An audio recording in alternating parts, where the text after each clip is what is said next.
Everyone, how you going? So today I wanted to get outside and paint my favourite little birds. I've talked about these little guys in a few videos, and I have painted them quite a lot, and they're called little fairy wrens.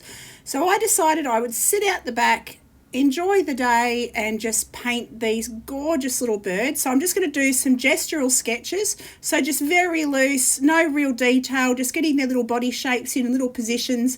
And I'm just going to fill this page up with little pictures of these little birds. So the little boy ones have got lots of bright blue feathers. They're absolutely gorgeous. And the little girl ones are solid grey, and they are nesting in the little bushes out the back. And you can see in the video at the start how cute they are. That was a little male one just bouncing around everywhere. So, and they're very brave. They come right up to the windows, and they come right up to you when you're sitting out the back, and they're really, really lovely. So I'm going to draw these little guys for you, and I'm using my Core watercolours, a little travel pan set that I got. So I thought that's perfect for taking out the back and just sitting under my veranda and drawing these little guys. So I hope you enjoyed this video. I'll pop some music on and I'll get on with it.